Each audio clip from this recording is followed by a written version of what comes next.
Welcome to Real Life with Vishal. Good morning सबको। तो नया दिन है तो नई बात भी होनी चाहिए। अभी ऐसे बैठे बैठे मैं सोच रहा था कि इंसान की ज़िंदगी में कितनी परीक्षाएं चलती रहती हैं। जब से पैदा हुए तब से तब से लेके मृत्यु तक, मरने तक उसकी परीक्षा चलती रहती हैं। और मृत्यु के बाद तो अलग ही परीक्षा चलती होगी आगे उसके कर्मों के हिसाब से। फ़िलहाल अब ज़िंदगी में जो इंसान है उनकी बात करते हैं, ठीक है। तो परीक्षाएं सबके साथ चलती रहती हैं, चाहे वो छोटे वर्ग का हो या ऊंचे वर्ग का हो, अमीर गरीब सबके साथ परीक्षा चलती रहती है। गरीबों के साथ गरीबों वाली, अमीरों के साथ अमीरों वाली परीक्षाएं तो सबकी चलती रहती हैं। और इस परीक्षाओं को ख़त्म कैसे करें, इसके दो ही रास्ते हैं। या तो परीक्षा को छोड़ दो या एग्ज़ाम देना ही छोड़ दो, या फिर खुद को ही छोड़ दो। ये दो ही रास्ते हैं। अगर आप जिंदा हैं तो आपको परीक्षा देना ही पड़ेगा।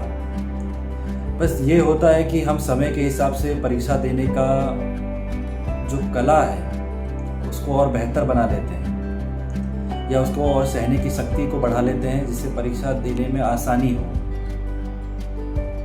तो मुझे आपको ज्ञान देने की ज़रूरत नहीं है, आप पहले से सब होशियार हैं। लेकिन फिर भी होशियार आदमी भी कभी कभी बेवकूफ़ी भरा काम कर देता है, और कभी कभी थक जाता है अपनी ज़िंदगी से, अपनी परीक्षाओं से, तो कोई गलत कदम उठा लेता है। तो कभी भी हिम्मत नहीं हारना है, और ये लाइन बोलना बहुत आसान है। हिम्मत तो आदमी हार ही जाता है। हर किसी की अपनी एक सीमा होती है सहने की, जिसकी जो सीमा पूरी हो जाती है तो बर्दाश्त करना छोड़ देता है, वही परीक्षा देना छोड़ देता है या खुद को छोड़ देता है। तो अगर मैं आध्यात्मिक तौर पे बात करूं तो बहुत ऊंचे लेवल की बात करूंगा, समझने वाले समझ जाएंगे। ये जो परीक्षाएं चल रही हैं, एक्चुअली में इनको भोग कौन रहा है? इसे हमारी इंद्रियां भोग रही है, या कह लो हमारा शरीर भोग रहा है। आत्मा इस सबसे परे है। अगर आत्माओं के विषय में आप जानना चाहते हो तो आपके लिए टॉपिक इंटरेस्टिंग होगा कि अगर मेरे को यहाँ पर कहीं कट लगे तो ये दर्द किसे हो रहा है? ये शरीर को दर्द हो रहा है, आत्मा को दर्द नहीं हो रहा। ध्यान से सुनिए। अगर आपके साथ आपको बेइज्जती फील हो रहा है या आपको गुस्सा आ रहा है, तो वो सब कौन फील कर रहा है? वो आपकी इंद्रियां फील कर रही हैं। आपकी आत्मा तो अंदर से बैठ के सब एंजॉय कर रही है, साक्षी भाव से देख रही है कि क्या हो रहा है। और आप जो शरीर से कर्म कर रहे हैं उसका फल अंततः आत्मा को ही भोगना है, या ही आत्मा को उस प्रकार का नेक्स्ट शरीर मिलेगा, या जो भी भोगना पड़ेगा भूलोक से ऊपर या नीचे, वो हमारे इंसान के किए हुए कर्मों के ऊपर ही निर्भर है। तो जिस भी तरह के परीक्षा आते हैं, कोशिश कीजिए कि उस परीक्षा में आप शांत रहें, उसे समझने की कोशिश करें, उसे संभालने की कोशिश करें। अगर आपके कोई साथ है जो आपके उस मुसीबत में या परीक्षा में साथ खड़ा है, तो भगवान का धन्यवाद कीजिए कि आपके साथ कोई खड़ा है। अगर कोई नहीं खड़ा है तो आपको अकेले ही संभालना है। एक ये भी होता है कि अकेले आदमी खुद संभाल के थक जाता है, तो उसे कोई चाहिए जो उसे सपोर्ट करे या उसे कोई गाइड करे। और जब कोई उसे गाइड करने के लिए नहीं मिलता है तो वो खुद ही परीक्षा देता है, हारता है, फिर देता है, हारता है, देता है, फिर जीत जाता है। क्योंकि उसे परीक्षा को कैसे हैंडल करना है या सिचुएशन को कैसे हैंडल करना है वो समझ चुका होता है, वो समझ जाता है, फिर वो खुद ही हैंडल अकेला कर सकता है चीज़ों को, फिर उसे किसी और की ज़रूरत नहीं है।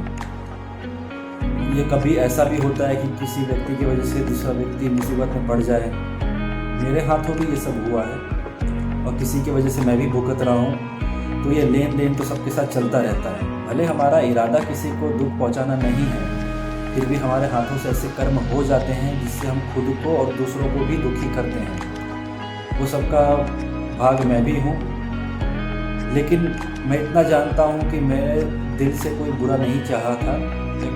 मैं जिसकी भी बात कर रहा हूँ या जो भी सामने वाला जो सुन रहा है, हम इंटेंशनली कुछ गलत नहीं करते, लेकिन फिर भी हमारे हाथों से हो जाता है क्योंकि वो चीज़ होनी होती है। इस बात को जब तक आप क्लियर समझ जाएंगे तब आप थोड़ा सा रिलैक्स हो जाएंगे। मैं भी ऐसा ही इंसान हूँ कि मैं खुद पे ही गिल्ट करता रहता हूँ या खुद से ही महसूस करता हूँ ये सब मेरे वजह से ही हुआ, जबकि मैं ये चाहता ही नहीं था। मेरे नहीं चाहने के बावजूद ये सब कर्म हुए मेरे हाथों से, मतलब वो होने लिखे थे। और मैं इंसान सही हूँ, इसलिए उस चीज़ का मुझे गिल्ट हो रहा है। प्रायश्चित करने की कोशिश कर रहा हूँ, मैं कोशिश कर रहा हूँ कि कैसे सब ठीक करूँ। और मुझे लगता है कि मैं जब ठीक करने की कोशिश कर रहा हूँ तो चीज़ें और बिगड़नी शुरू हो जाती हैं। और इस मामले में हम सामने वाले को समझा नहीं सकते कि हम अंदर से क्या सोच रहे हैं, क्या फील कर रहे हैं। तो अपना काम करते रहिए, हर किसी को समझाने की ज़रूरत नहीं है, ठीक है। हर कोई अपनी ज़िंदगी में व्यस्त है, परेशान है, दुखी है। तो सबसे पहले हमें खुद को संभालना पड़ेगा, उसके बाद किसी और को संभालने जाएंगे। ये बात याद रखिए, क्योंकि ये बात याद ना रखने के वजह से मैं खुद बहुत परेशान हुआ हूँ। तो मुझे ये बात हमेशा अब गांठ बन गई है मेरे दिमाग में। पहले खुद को संभालो। जब प्लेन में यात्रा करते हैं तो बोलते हैं ना, पहले खुद का ऑक्सीजन मास्क पहनिए, फिर दूसरे की सहायता कीजिए। उसी प्रकार है, पहले अपने जीवन को सुरक्षा प्रदान कीजिए, फिर किसी और के जीवन को आप संभालने का प्रयत्न कीजिएगा। मैं जानता हूँ ये टॉपिक हर कोई इसको रिलेट कर सकता है, समझ सकता है। और हर किसी के जीवन में किसी को पैसे को लेकर या किसी को संबंध को लेकर या किसी को किसी प्रकार का दुख हो सकता है। तो उसे दुख मत मानिए, जो मिल रहा है उतने में खुश रहिए। मैंने भी कुछ एक्स्ट्रा पाने की कोशिश की थी, लेकिन मुझे एक्स्ट्रा तो कुछ मिला नहीं, उल्टा मेरा और नुकसान हो गया। तो ये सब मैं जो भी कह रहा हूँ सिर्फ बोलने के लिए नहीं कह रहा हूँ, ये मेरे खुद के अनुभव हैं। अगर आप समझ जाएंगे तो बहुत अच्छी बात है, या फिर किसी को और जानना हो तो मुझे बताइएगा, मैं इसे और डिटेल में बताऊँगा, समझाऊँगा।